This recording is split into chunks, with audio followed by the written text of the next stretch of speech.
distance, and then it'd be like you were. Hello, and welcome to Rite Designs, a special episode where we are talking about In the Company of Dragons Kickstarter for the Pathfinder role-playing game. I am here with my guests, lead designer Wendell Roy. Say hello, Wendell. Hello. And then we are also here with Ben McFarland, who will be the lead designer on our adventure for In the Company of Dragons. We are $1,000 away from his stretch goal as of this writing, so I expect we'll be there, by Monday or Tuesday. But welcome, Ben. Hello. That's a good way to start with a good drink. So what is In the Company of Dragons? In the Company of Dragons is about playing dragons as a PC, as a player character, in the Pathfinder role-playing game. The desire was to do something similar to what TSR did with Council of Worms, but we wanted you to be able to play your dragon, not just in our campaign setting and in a special type of game, but you can literally take, you want to play a silver dragon alongside the other player characters in Rise of the Rune Lords or Kingmaker or any other, you want to do it in the Razor Coast, or if you want to do it in, Midgard or someplace, anybody's campaign setting, we wanted you to be able to take these dragons and sit down and play right alongside the other player characters. We did an initial small PDF of just short of 30 pages, I think is what it ended up being. We did a 6-month open playtest for people to play these, and then sold the small PDF for about a year now, I think. Is that about right, Lyndall? That sounds about the right time frame. It was about a 6-month test, and we put it in last July. Okay. So now we've come to a point where we have a much larger and expanded version, at least, and we're looking to do something like a 175-page full-color hardcover for the expanded version. This is be the first time it'll be in print. And we've offered a number of other rewards to go along with this for people who really want to customize their dragons and do GM stuff.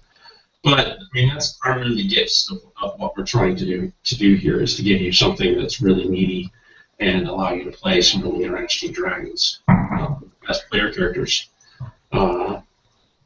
That's the Kickstarter in a nutshell, but we'll get into more details as we go along here. Let me ask a couple questions of each of you. I know I've asked this question before, Ben, but we'll start with Wendell. So before you started designing In the Company of Dragons, why don't you tell us a little bit about how did you get started in role-playing, and then when did you get started being a freelance game designer? I've been role-playing since probably my early teenage years, maybe even a little before 13. Played D&D, played a whole variety of games. Shadowrun was a big one I've done a lot of, but D&D was really the core of everything. I started, like a lot of people, just designing my own stuff, being a dungeon master, creating my own stuff for a campaign. I didn't get into any sort of serious creation or consumption or for anybody else to use other than in my own campaign, probably until about 10 or 11 years ago, and then I really thought it would be a thing to do, so I started putting some products together for 3rd edition D&D, and started kind of soliciting some publishers, third-party publishers.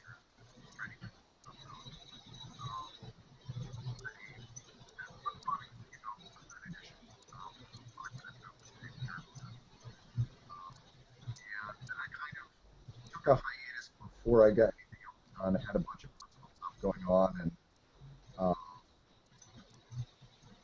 of took a lot of my time away from it. So, but about 4 years ago, I decided this is something that I really enjoy working on.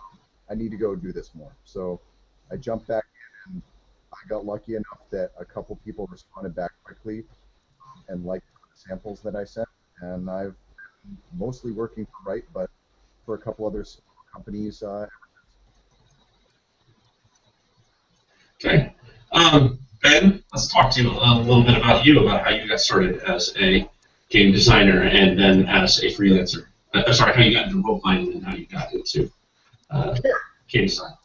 I started playing Dungeons and Dragons a very long time ago. Like the Errol Otis cover art on the red box long ago. Yeah, I was probably too young at the time to be playing, but the kids down the street who I looked up to, the older kids down the street, were playing, and their mother made them let me tag along and play. So I started off. We went through. I think it was Keep on the Borderlands, and we were in the Caverns of Chaos, and I remember we went into a cave, and there were a bunch of skeletons in there, and we turned around and left at one point because we didn't have a cleric, and it said, what happens if they're undead and we can't kill them? And from there, really, it honestly couldn't have been more than like third grade, easily.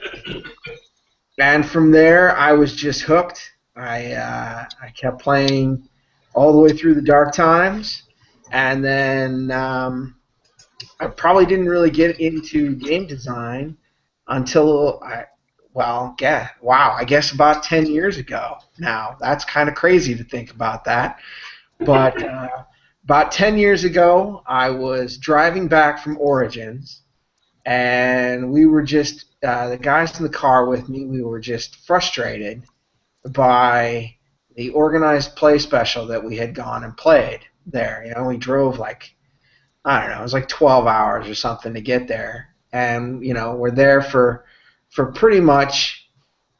I think we were only there for pretty much like 2 days, 2 or 3 days, and at the end of it, we're driving home and talking about the adventure that we had just, that we played beforehand. It was a big special event, and it was so frustrating because to me, I didn't feel like it was a very fun time. It was this organized adventure play, So the players were great, but it was like there were aspects of the adventure that just drove me crazy.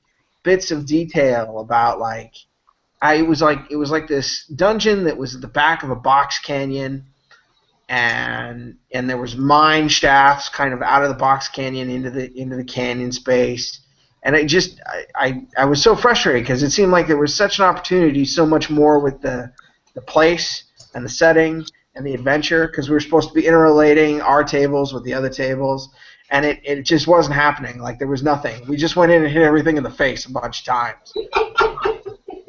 That was it. I mean, it was to really. I can't describe it any better than that. We really just went in there and hit everything in the face till it gave us its treasure, like a bunch of meaty piñatas. And it was terrible. And so on the way back, we're talking about just like points where we could try and figure it out. And I was like, you know what? I'm going to try. I'm going to see if I can't write some of these, because hell, we're just sitting here talking. I know I can do that better. And so then we came back, and at that time, for the organized play, you had to get approval to write adventures for your areas. The D20 publishing glut was pretty solid at that point. Everybody was kind of in the thick of things. Nobody was really looking for new writers in the publishers at that time, for the most part. So I pestered one of the local organized play guys to give me a chance to sit down, and I was like, give me a shot. I can write one of these. Give me a chance. And he finally did, and then from there I started writing a lot for organized play for Living Greyhawk. I did a bunch of stuff for the Principality of Ulek, which I think was, because at that point the organized play was geographically centered. So I lived here in New York, so I got to write. The first one I got to write was for Keelan, and then they asked me, you didn't have to live where you wrote stuff, which was nice. So I started writing stuff for, I guess, Principality of Ulek, which was Florida, Puerto Rico, and I want to say Cuba. I don't know how much Living Greyhawk was being played on Cuba, but they included it. And and I did like probably 6 or 7 scenarios with them. And at that point, Living Greyhawk was starting to wind down a little bit, and that's when I found Open Design with Wolfgang Bauer, and I got in on their 3rd project, Empire of the Ghouls, and started off as a playtester. And you've done a huge amount before. Yes. Couple of press over the last couple of years. How did you end up working for Paizo? I started doing stuff for Paizo.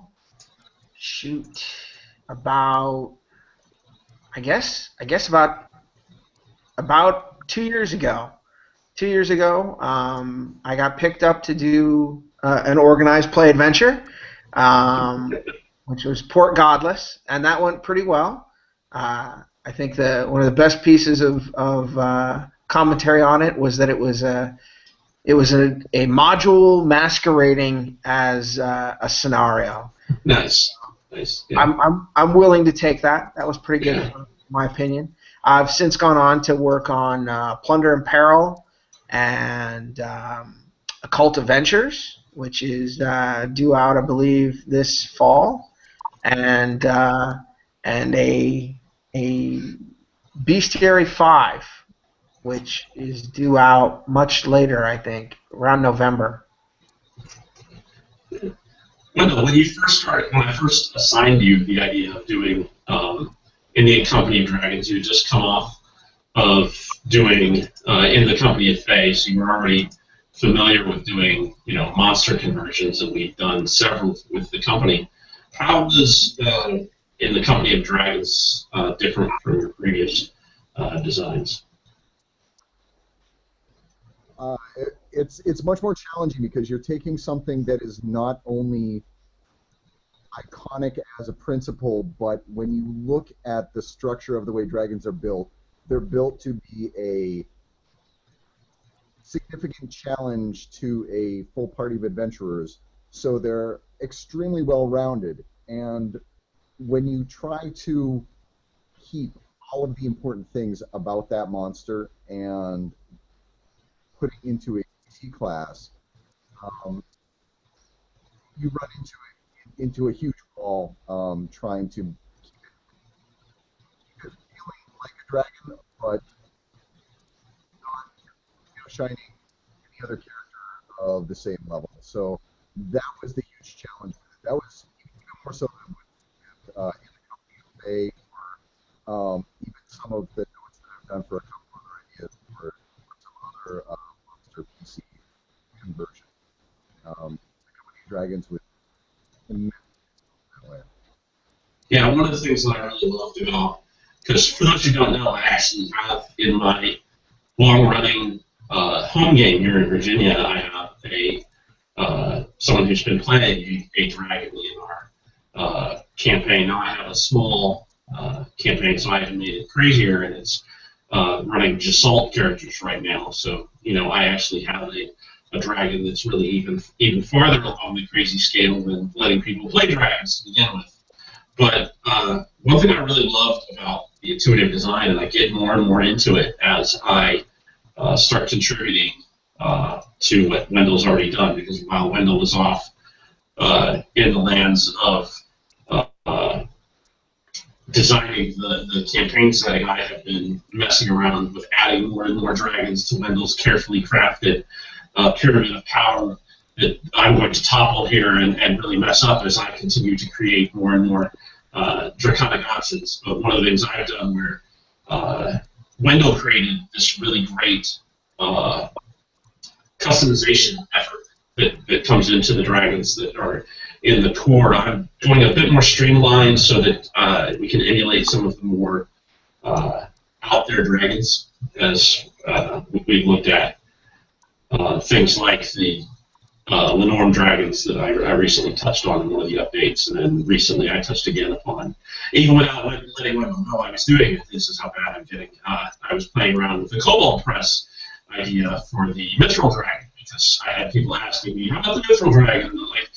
And I'm like, are you talking about the D&D one? Because I don't think that one's open content, so then I had to go hunt down a third-party reference to a Mithril Dragon before, before Wizards did one. So then you find Cole Press's Mithril Dragon, and that's open content, so it lets me play around with that idea. But that's what I really liked about the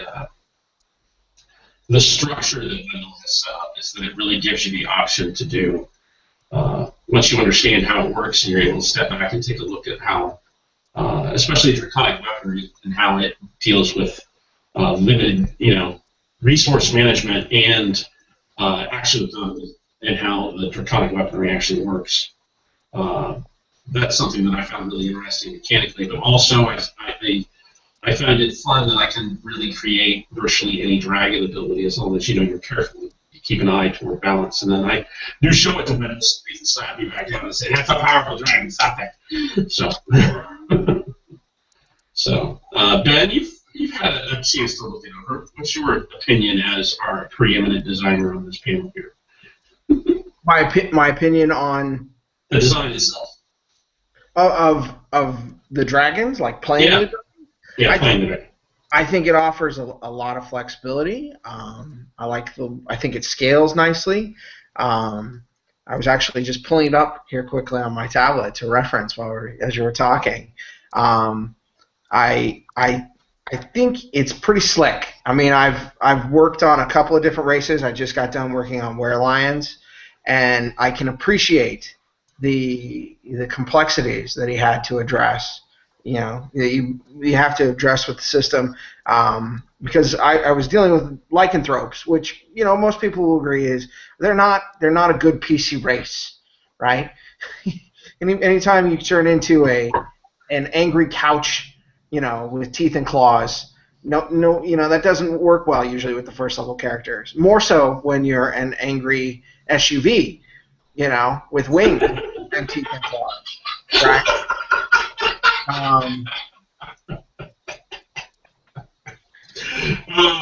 Yes. And so I really thought. That's the quote for the day. Yes.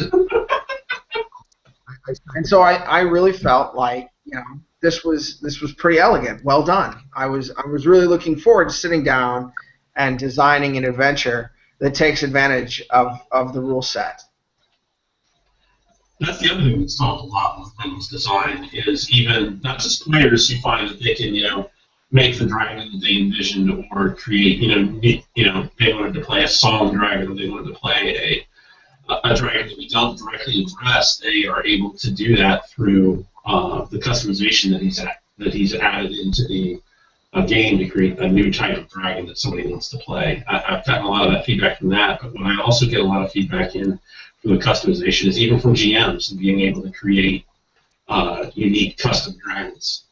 They really like that aspect of the 10-man build, and I really enjoy the fact that they can do the Draconic Hero pretty much. With the update, you'll pretty much be able to do almost every class. I think we addressed its core, and we're addressing a number of classes that go well beyond that.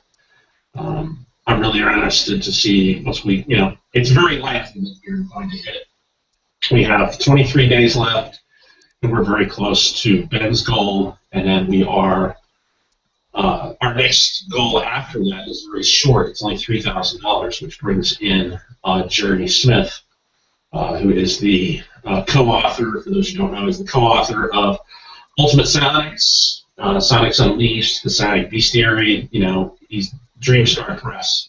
If you have any care about Psionics, or you don't like Psionics at all, this is the book you want to read.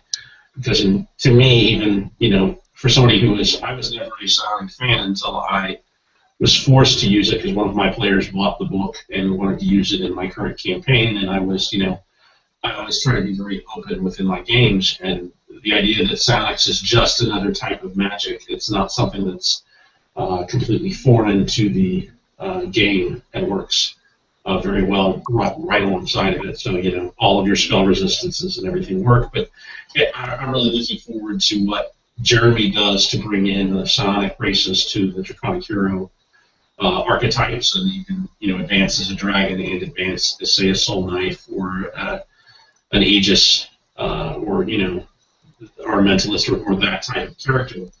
And also to advance as one of his five-sided dragons, because we always need more dragon types, especially if they're not evil as comes along. I think that was one of Wendell's big objections to the bringing in the Lenorms, was because they're all chaotic evil. There's not a lot of variance in the dragons when you look at them directly, but one of the things that I really tried to get into, which is another thing that's really interesting, that in my opinion makes the dragons really interesting, is their compulsions that come up.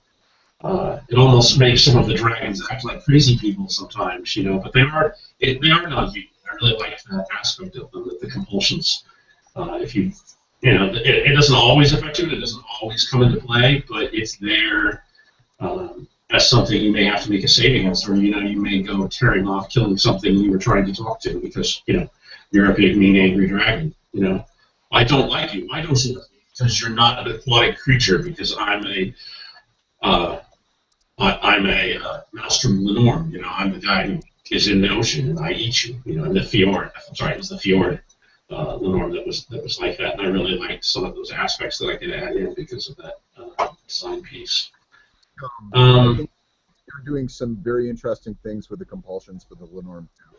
I really dig what I've been seeing. I'm working on going through and looking at what you've put together for the Lenorm, and their compulsions really fit the antisocial even more than your average dragon nature of the Lenorm.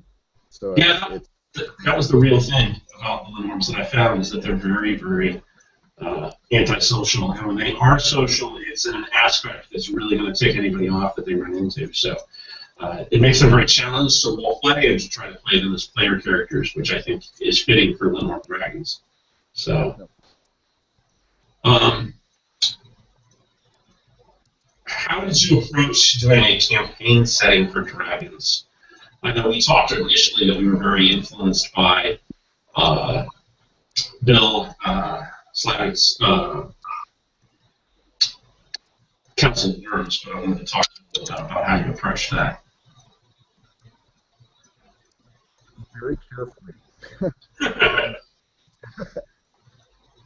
first thing I wanted to do is make sure that the society that I was creating, or mini societies, because it's a bit of an anarchic area, was not directly parallel to what you would expect from a human society, where all of the cultural ties and all the social ties were not the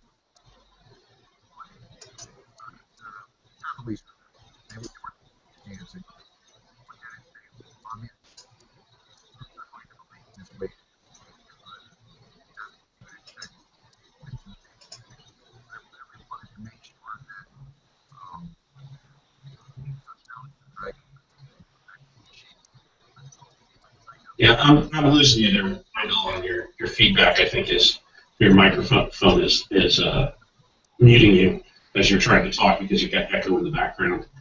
One of the things I really like about the Lost Isles as I look through the campaign setting is, like you said, you're really looking for a non-human society, and to really kind of emphasize that strange morality that comes from being non-human.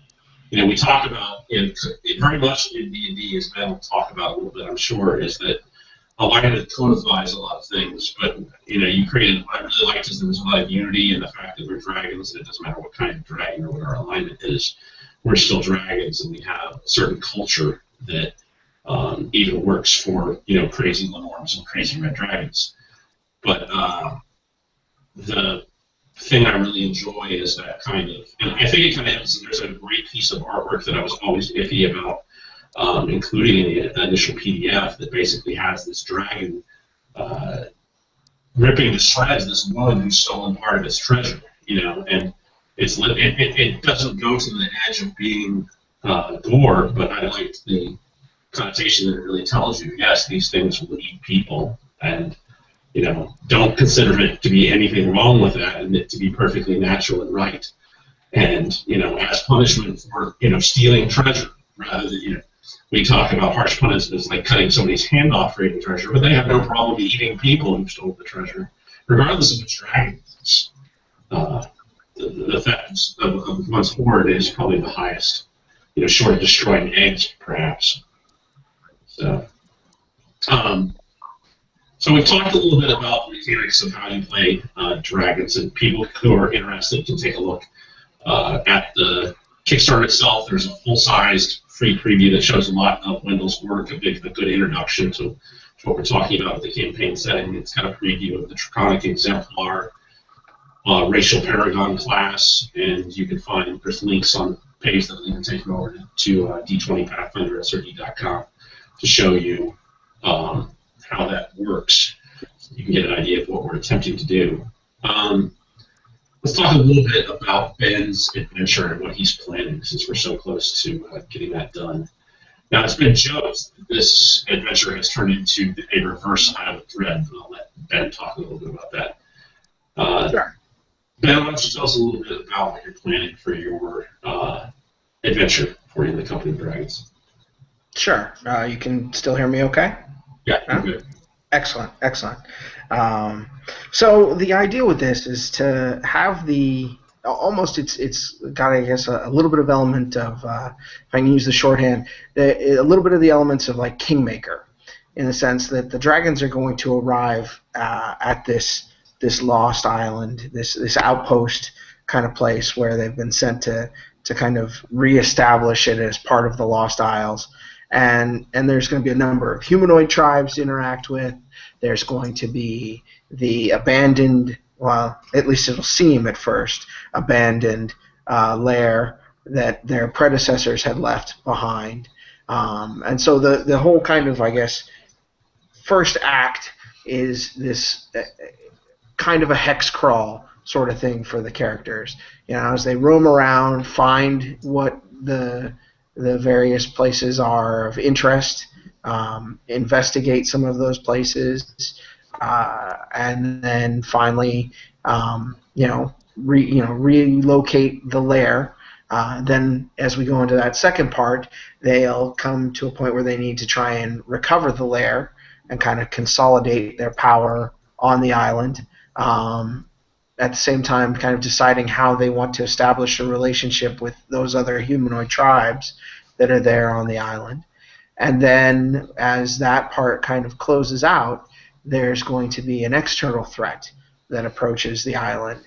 And so, depending on what kind of, depending on how they've made their bed in the first two parts, the third part can, be a part where they're rallying the locals, to join them in defending this island from the interlopers, or them squaring off alone against the interlopers. I kind of want to have a few scenes, at least in that third part, where dragons really get a chance to shine doing dragony things, like burning large numbers of enemies from the air with breath weapons, say. And burn for various values of electrocute, gasify, burninate, whatever, whatever suits, melt, however you find your mortals crunchy and good with ketchup.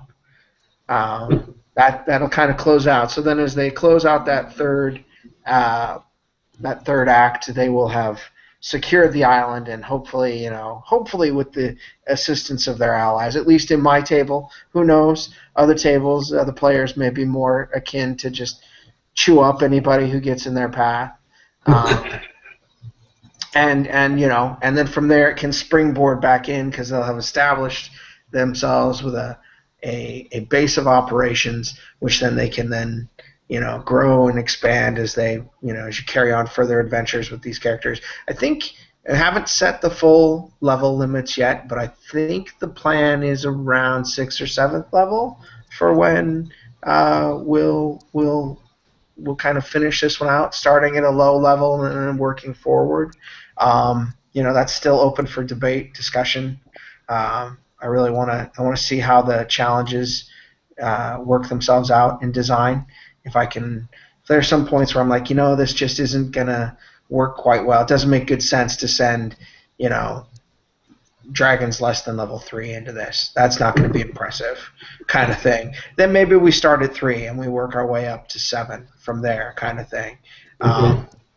But that's where I am with it right now, is kind of working on those challenges, figuring out how they will best be addressed. But that kind of outline of events is what's going on. There's a couple of foes that I kind of have in my head for each section, ones that will allow things to kind of flip some usual tropes with dragons. Maybe, maybe the villain is not always what they think at first. So that's... I just wanted to give a general sense to everybody of what they were really looking for. And one of the things for folks who don't know a lot about Ben, Ben and I have been friends for some time now, and I'm very well of his skill, but to talk to people about, we've talked about the fact that he's worked for Cobalt Press, who's probably the top third-party publisher out there for Pathfinder. He's worked for the first-party publisher, being Paizo itself, and of course he's also worked, he's a big nut for Ars Magica, so he's still worked for Atlas Games as well. I'll give him a little plug there for that. But for those who don't know, he's also an Emmy Award-winning designer for Cobalt Press on the Streets of Zobak for his adventure work. His adventure work there and his development work there of other people's adventures as well in that book. That was pretty much Ben's project for Cobalt Press as developer. So that's to talk a little bit about Ben. We've talked about Wendell being the core design and what he's bringing to the table. Let's talk a little bit about some of the other folks. So I'm going to go on my big long spiel here. Bringing Wendell in is probably one of the smartest things I did early on, because I didn't have a lot of time to do this because I was working on other projects, and I still am. And that's one of the reasons why I bring in people who are more talented than I am to produce a lot of this stuff. And Wendell did an amazing job for me just starting out with his work on the number 30 series, and I really, really loved what he did with weapons with the Firearms Legacy that he did for us there. And then we went on to start looking at the In the Company of series, and he did In the Company of Fae, and then that was a rather surprising success. It went a lot farther than I originally intended to. I've joked from time to time that I thought that the third-party publisher market was getting saturated, and that Paizo was catching up to everybody and really getting enough content that you didn't really need third-party publishers doing as much support as they were doing. And then all of a sudden we came along with In the Company of Dragons as the small original PDF, and it really blew up. Fae did solidly well, but In the Company of Dragons was really, really popular. It was one of the reasons I really wanted to get it print and really do a Kickstarter, to really give it some really nice artwork and allow Wendell to go a lot farther than what we did and do a lot of supporting material. So the second manuscript he did is over twice the size of what the original one was, and then there are other authors like me and Ben and Jeremy and stuff that are going to be adding additional material to it. But the thing I love most right now is just looking at the elegance of the design, and I talked a lot about that. But I also get to bring in people like Manuel Castanos and his really excellent artwork that we showed a little bit of, and I've linked to his portfolio on the site. He's a new artist with us that came with an issue of Pathways that we had done, and this was his. And he just did such an excellent job on an extremely short deadline, and has been really willing to work with me and stuff. And we've got him working on the Undragon, which will be really interesting to see what he does with that. I'm looking forward, and I hope to have that sometime around June the 15th to show that also before the end of the Kickstarter. Is my hope to have the first piece from him out and show some of what his excellent work is. He had such excellent work. Like when I looked through his portfolio, I was like, I want a stock art license for that piece right there, because that piece fits exactly what I want for In the Company of Dragons. So that made it a really easy choice to choose Manny. So Then there is Marina Lemmer. I'll butcher that one and get yelled at later by the artist. But she, again, was somebody who came along to us from Pathways, but I have also seen her art previously in the Advanced Bestiary, because she did the little pseudo-dragon savant template that's in Advanced Bestiary, and I really liked her take on dragons. So when she came over to Pathways, I asked her to do a dragon that had kind of I was looking to do a template where the dragon merged with its treasure, basically. The treasure became so cursed it took on aspects of the dragon itself. And that's probably a template I'll throw into in the Company of Dragons. That's something I want to do is some of the things that I think to be added and have a good fit within the Company of Dragons that I've never seen print are going to be tossed in there. A number of templates that really suit. This one being specific to dragons. Fits really well, and it has Laura's arena. Man, I'm going to butcher everybody's names as I do this. Artwork. And so she did this beautiful, beautiful piece, but there was a miscommunication between me and her that she thought it was going to be a dragon sitting on its treasure, not the dragon as the treasure. So there's actually another dragon that we're stealing from her to use the piece of artwork that's already done. So I'm hoping to have that out to folks here in a little while, too.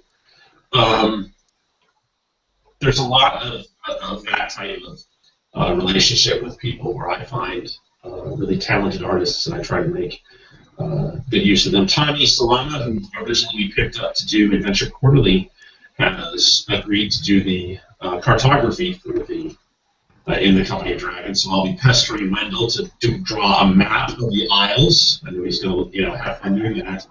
And then there's he'll be doing the maps for Ben's Adventure. So and some people have compared him to Jonathan Roberts and the level of talent that he has, and I have to agree with that because he really is. Even from when I first met Jonathan Roberts, I still think Tommy was farther along than Tommy is, and Tommy continues to improve at the same level that Jonathan does.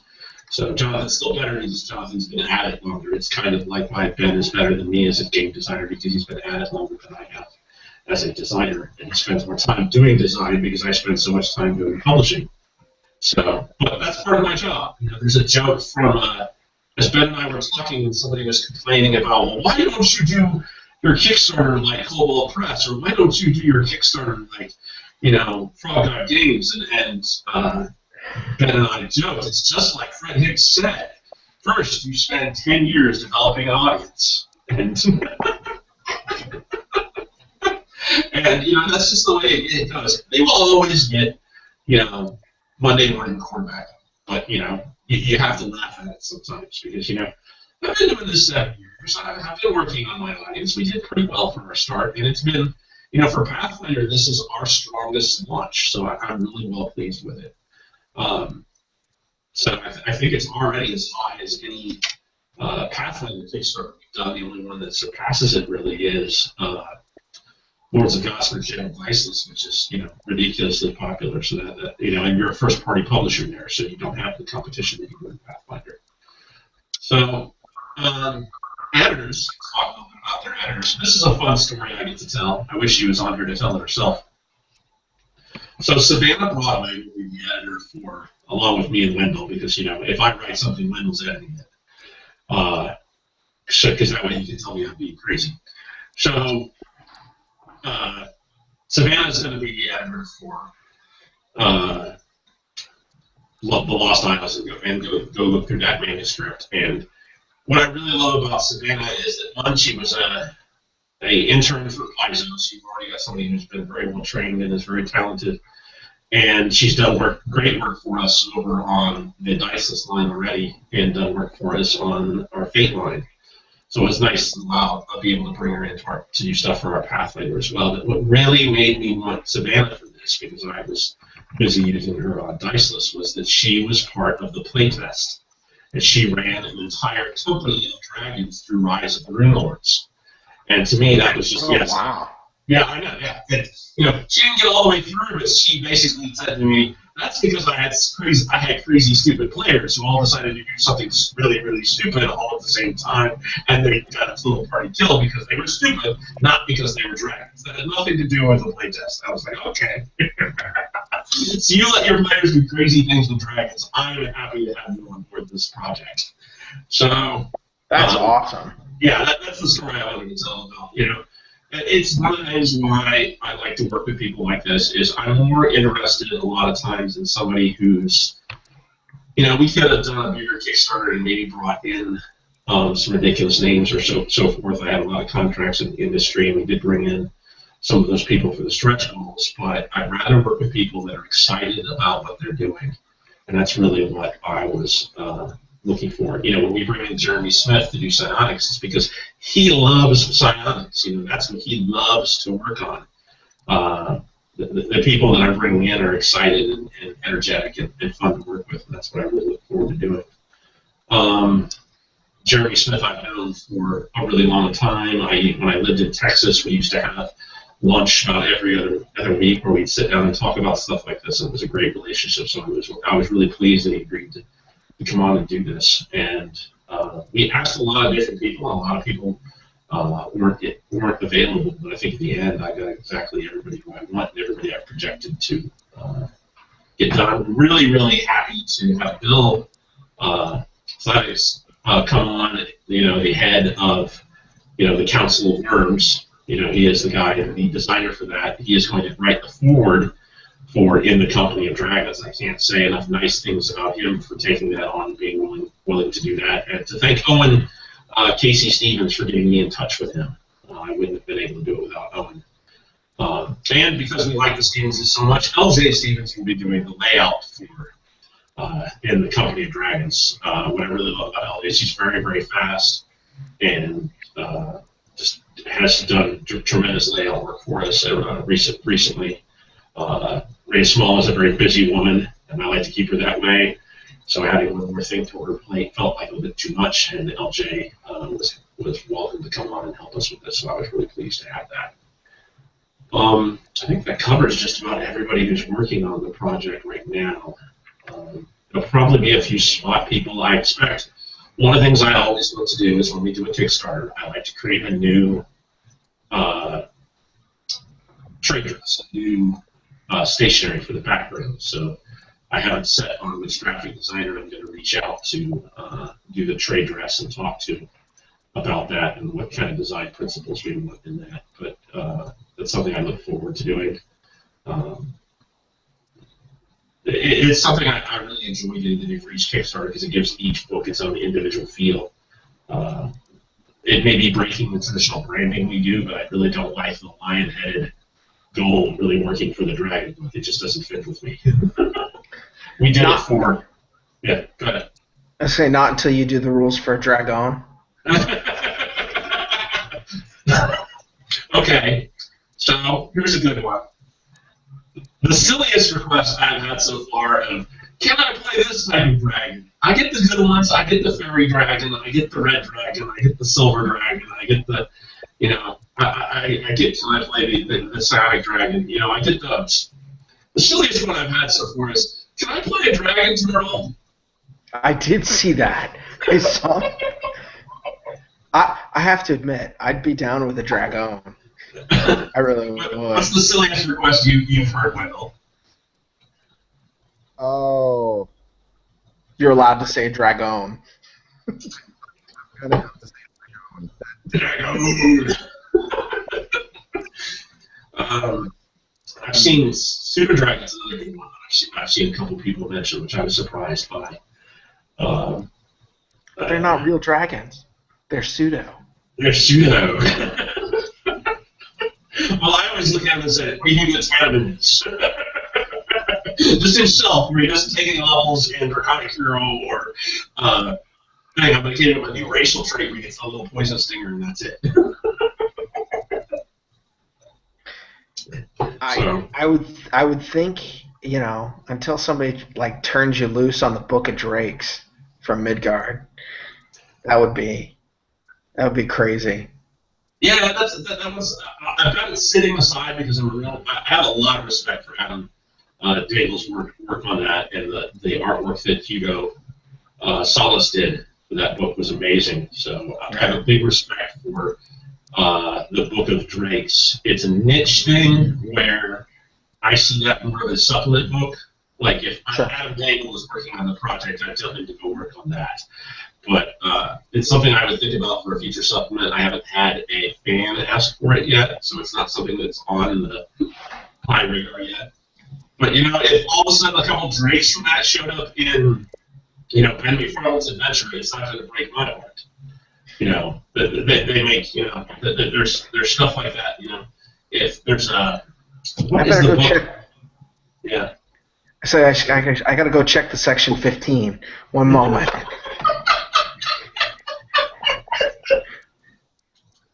So that's been really nice. But that's something else that I get to, that Wendell and I have been talking about, and Ben's been part of that conversation, is I am going through the third-party publisher dragons to try to add more and more draconic essences and draconic weaponry and draconic defenses and gifts to the repertoire, but doing it in such a way that it doesn't unbalance the game, which means you have to get very specific. Generally it means you have to have that type of essence to get these selections. So it's expanding but limiting at the same time.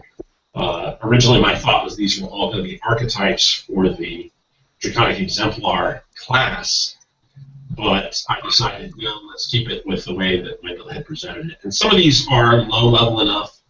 One of the choices I made most recently, which is up in the previews for this on the Kickstarter, you can look at the Mithril Dragon.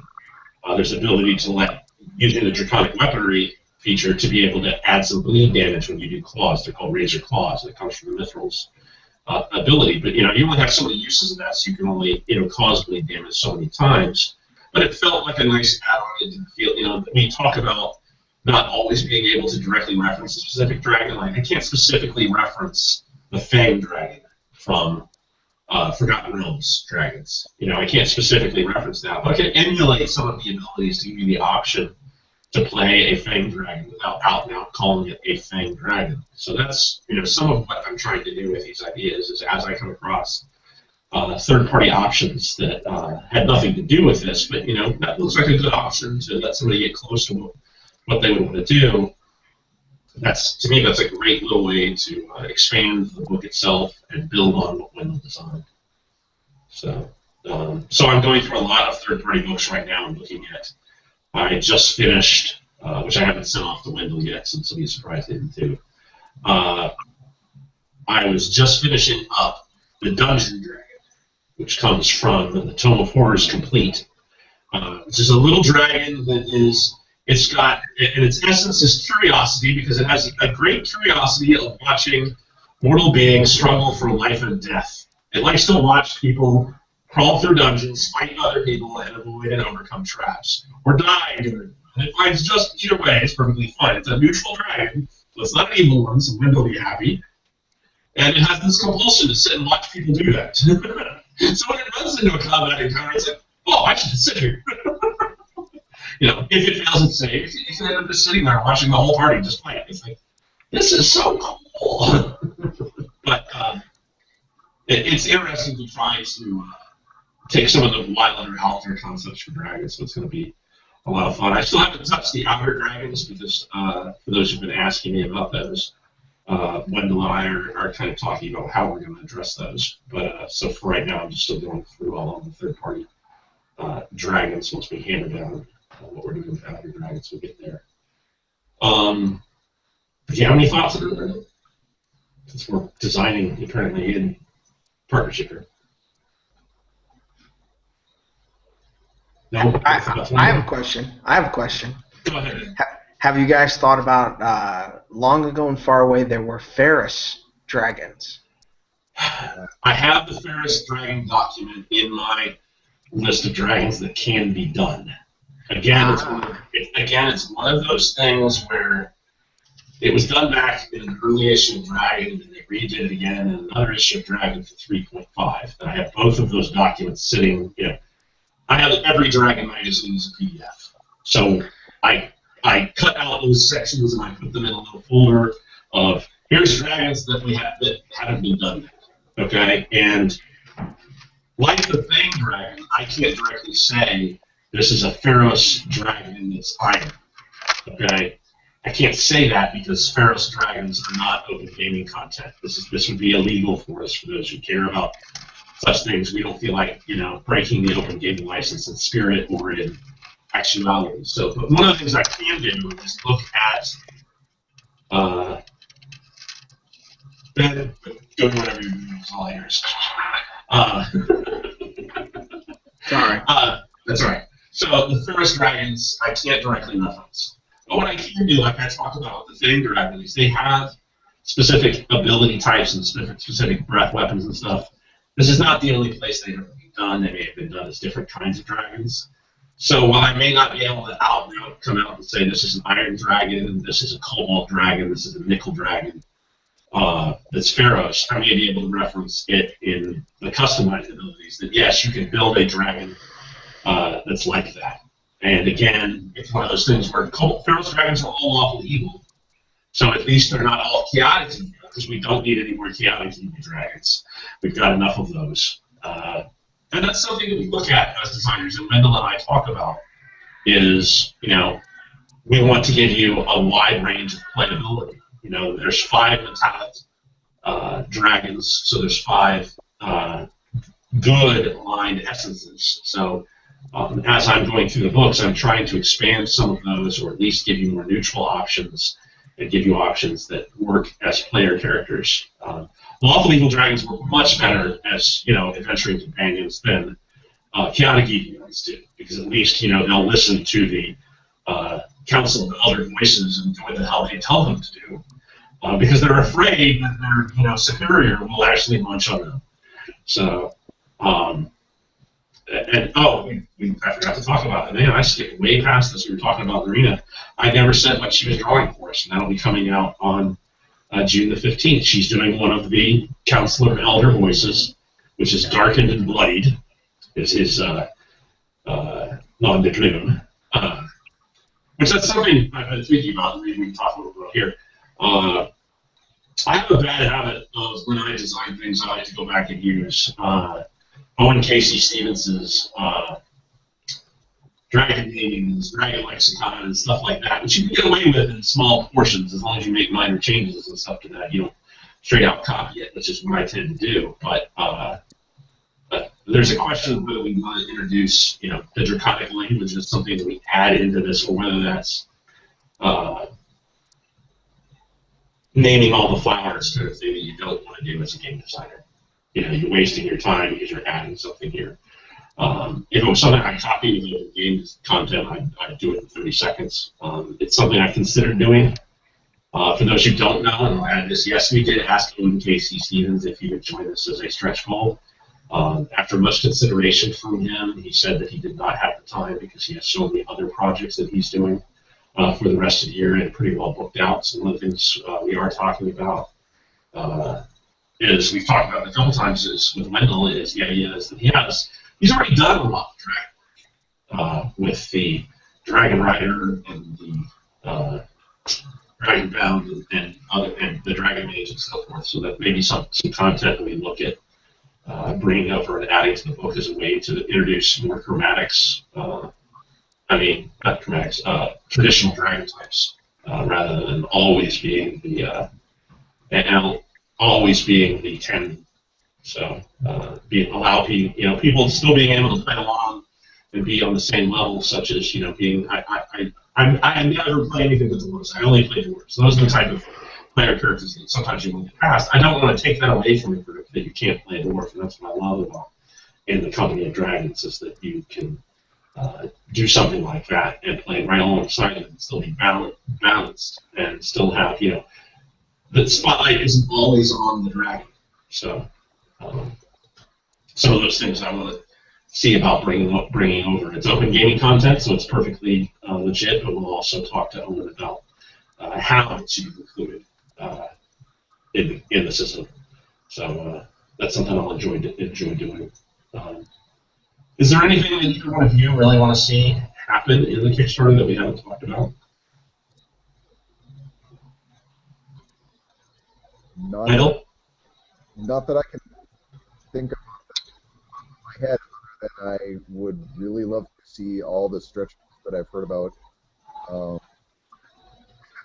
Yes, I know. I'm bad about that. I get people who tell me, Steve, why don't you announce all the stretch goals at the beginning? And I was like, I don't like to disappoint people if we don't hit a particular stretch goal.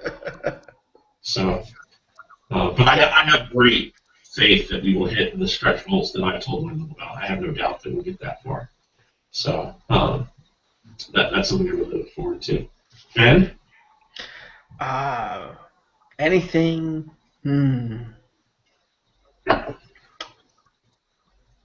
No, I mean, I've looked at the first draft of the manuscript. I looked at the completed expanded one. I've looked at the final PDF and thinking about those things. Gosh,